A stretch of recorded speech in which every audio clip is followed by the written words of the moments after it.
Hi there, and welcome to Rebel Labs TV, where it's my great pleasure to introduce you to Rolf Landua, who is a research physicist at CERN. Rolf, welcome, and please give us a brief introduction of what you do at CERN. Yes. Hi, Elaine. I'm a research physicist. I've spent a long time, more than 20 years, researching antimatter. You may have seen the movie Angels and Demons. I helped to make that movie. And now I'm head of the education group of CERN, which deals with general improvement, hopefully, of school teaching of modern physics. Awesome.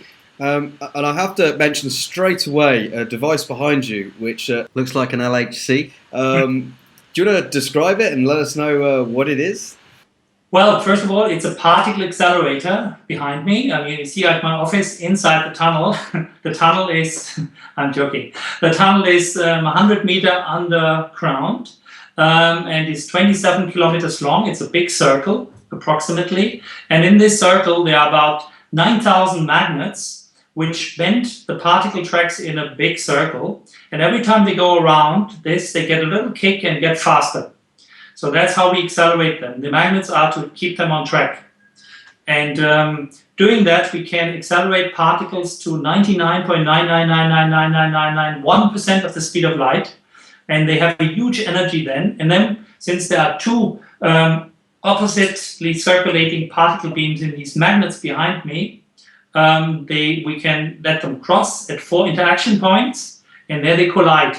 And in these collisions, we reproduce somehow the state of the universe as it was about 1/1,000,000th of a second after the Big Bang.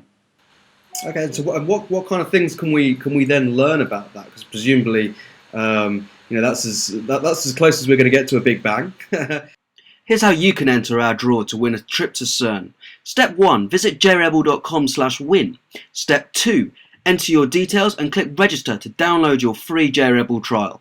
You must be a Java developer to enter. JRebel provides instant reload of your Java classes, resources, and Java Web Framework artifacts. You can go from your IDE to your runtime and view your changes instantly without needing to redeploy your application or restart your application server. Back to you, Rolf. Well, by colliding these particles, we can sort of find out how the laws of nature came into existence. We believe that at the very, very beginning, there was basically no structure in the universe, which was just after or during the Big Bang.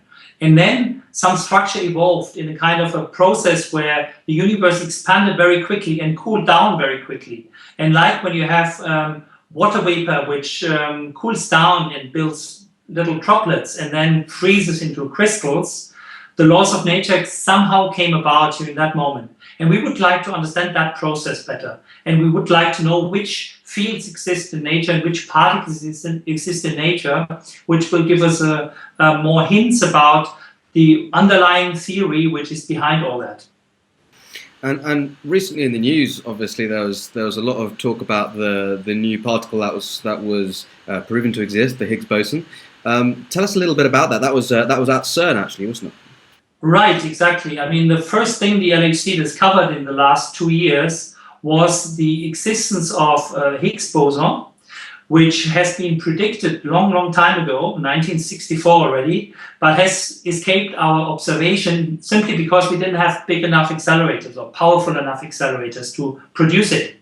So this Higgs Boson, what does it tell us? It tells us that in nature, in empty space, there is a field which is called the Higgs field, or the boson, the proud Englert Higgs field, because there are several people who have contributed to this theory.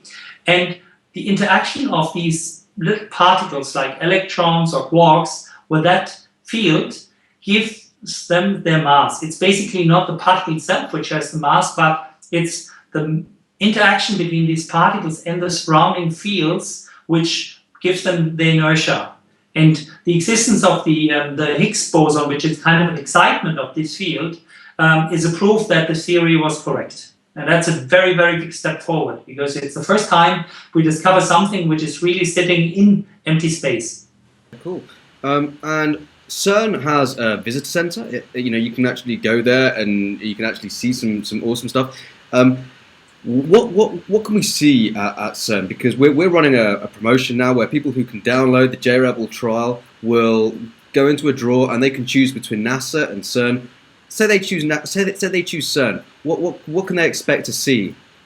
Well, I mean, first of all, of course, there is the LHC itself. But of course, you have to be really privileged to see it, because the machine, I mean, which is just behind me, is in a tunnel 100 meters underground, and it's rare that we can bring people in there. But for special visitors, we can do it, you know, usually presidents or heads of states or something like that.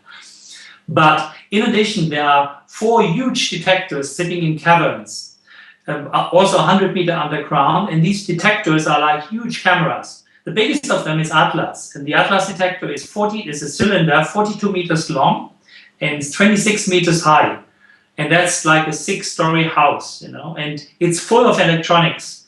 It's 100 times more complex than, for example, a space rocket, you know. It's incredibly complex. It has about 100 million sensors inside, and it takes pictures, snapshots of each single collision. And so it is like a huge camera with 100 megapixel, which takes about 1 billion photos a second. So you could take a photo of the entire world population in 7 seconds, every single one, you know. So that is the kind of complexity you can see. Of course, then we have control centers where you see a lot of screens and strange displays on these screens, you know, which we can explain to you. And yeah, and all this, we have about 100,000 visitors per year, which can see that, but that cannot all go down to our tunnel. So because of the to the detectors, because it's more difficult to go down there. But it's really, really interesting. Awesome, Rolf. Thanks very much for your time. Until next time. Thank you very much for this interview, and it's been enlightening. Thank you very much. Hope to see you soon here. Bye bye.